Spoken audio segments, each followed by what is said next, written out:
Bismillahirrahmanirrahim. Assalamualaikum warahmatullahi wabarakatuh. Saudaraku seiman yang diberkahi Allah Ar-Rahman Ar-Rahim, Alhamdulillahirabbil alamin. Puji syukur kepada Allah Subhanahu wa taala yang telah memberikan kita banyak kenikmatan berupa kesehatan, kesempatan, sehingga kita bisa berjumpa kembali untuk saling nasihat menasihati dalam hal kebaikan, insya Allah. Tidak lupa sholawat dan salam selalu tercurahkan kepada junjungan kita Nabi Agung Muhammad SAW. Saudaraku seiman, kebanyakan manusia mengira kemampuan untuk melakukan sesuatu yang dimilikinya itu merupakan kemampuannya sendiri. Ia melupakan ada zat yang memberi daya kekuatan dan kesempatan untuk bisa melakukan sesuatu sesuai dengan apa yang diharapkan. Apa yang terjadi pada diri manusia dimulai dari saat bangun tidur hingga kembali tidur, serta seluruh aktivitas kehidupan tidak lepas dari kehendak Allah semata.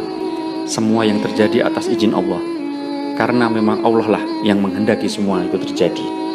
Inilah kisah Rasulullah ditegur Allah Subhanahu wa taala karena lupa mengucapkan insya Allah. Kata insya Allah yang berarti jika Allah menghendaki mengandung makna yang mendalam. Bahkan kemuliaan ucapan itu sudah tersurat dalam Al-Quran surah Al-Kahfi ayat 23-24. Artinya, dan jangan sekali-sekali kamu mengatakan tentang sesuatu, sesungguhnya aku akan mengerjakan ini besok pagi, kecuali dengan menyebut insya Allah. Dan sudah tersirat dalam kehidupan manusia sehari-hari. Inilah kisah sebab turunnya berkenaan ayat tersebut di atas. Suatu ketika kaum Quraisy mengutus An-Nadhr bin Al-Harth dan Uqbah bin Abi Mu'id. Keduanya ditugaskan untuk meminta saran dari seorang pendeta Yahudi di Yathrib yang sekarang kita kenal sebagai Madinah Al-Munawwarah atau kota yang bercahaya. Orang-orang Quraisy mengetahui kaum Yahudi lebih cerdas daripada mereka kaum musyrikin dalam soal pengetahuan tentang kitab. Mereka pemuka Quraisy mencari cara supaya pengetahuan yang diberikan pendeta Yahudi dapat mereka gunakan untuk mendebat Rasulullah SAW. Di Yathrib, pendeta Yahudi yang dimaksud menerima An-Nadhr dan Uqbah. Kepada keduanya ia menyarankan, kalian hendaknya bertanya kepada Muhammad tentang 3 perkara. Jika Muhammad dapat menjawab 3 pertanyaan ini, maka sungguh ia adalah utusan Allah. Namun, jika tidak dapat menjawabnya, ia hanyalah orang biasa yang mengaku-ngaku sebagai nabi. Apa itu? Tanya orang Quraisy. Pertama, tanyakan tentang para pemuda pada zaman dahulu yang bepergian dan apa yang terjadi pada mereka.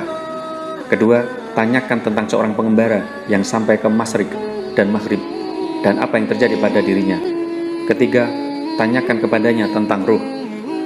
Para utusan Quraisy pun pulang dengan perasaan bangga dengan keyakinan bahwa Rasulullah tidak akan bisa menjawab pertanyaan mereka. Sesampainya di Mekah, mereka melaporkan hasil pertemuan dengan pendeta Yahudi tadi kepada para petinggi Quraisy. Kemudian mereka menemui Nabi Muhammad di dekat Ka'bah. Kepada beliau, mereka menanyakan 3 persoalan sebagaimana yang dipesankan si pendeta Yahudi. Rasulullah menjawab, aku akan menjawab pertanyaan kalian besok. Singkat cerita, waktu yang dijanjikan oleh Rasulullah itu telah lewat. 15 malam lamanya Rasulullah menunggu-nunggu datangnya wahyu petunjuk dari Allah yang dapat menerangkan tentang 3 pertanyaan itu. Rasulullah terus menanti, tetapi Jibril tak kunjung datang. Maka kaum musyrikin Mekah mulai mencemoohnya. Rasulullah sangat berduka dan malu karena tidak tahu apa yang harus dikatakan kepada kaum Quraisy. Akhirnya datanglah malaikat Jibril membawa wahyu, yakni surat Al-Kahfi ayat 23-24. Isinya menegur Nabi SAW karena berani memastikan sesuatu pada hari esok tanpa mengucapkan insya Allah. Dan jangan sekali-sekali kamu mengatakan tentang sesuatu, sesungguhnya aku akan mengerjakan ini besok pagi, kecuali dengan menyebut insya Allah.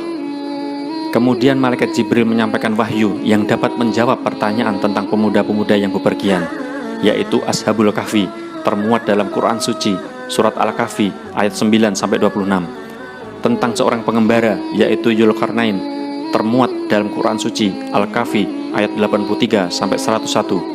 Dan perkara tentang ruh termuat dalam Quran Suci surat Al-Isra ayat 85. Kisah Asbabun Nuzul di atas mengandung hikmah. Inilah pengajaran Allah Subhanahu wa taala kepada Rasulullah agar jangan memastikan suatu perkara akan terjadi tanpa halangan apapun, kecuali menghubungkannya dengan kehendak Allah. Arti kata insya Allah sungguh luar biasa maknanya. Ini mengandung setidaknya 4 makna yang ada di dalamnya. Pertama, manusia sangat bergantung kepada rencana dan ketetapan Allah. Kedua, menghindarkan diri dari sikap sombong atas prestasi hidup yang dicapai. Ketiga, menunjukkan sikap tawadhu di hadapan manusia dan Allah. Keempat, menyeratkan keyakinan akan hari esok yang lebih baik. Jangan sampai kata insya Allah malah dijadikan senjata untuk memperdaya manusia atau dalih untuk melepaskan diri dari tanggung jawab. Hal ini yang kadang sering terjadi dalam kehidupan manusia sehari-hari. Karena sungguh kita telah melakukan 2 dosa jika niatan menggunakan kata insya Allah hanya sebagai dalil saja. Pertama, menipu karena menggunakan atas nama zatnya. Kedua, kita telah menipu diri kita sendiri karena sesungguhnya kita enggan menepatinya, kecuali sekadar menjaga hubungan baik semata dengan sesama. Semoga kita diberikan kekuatan untuk bisa istiqomah dalam kebenaran dan bertutur kata serta diberi kemampuan untuk memenuhi sebuah janji, tentunya dengan didasari kata insya Allah. Amin ya rabbal alamin.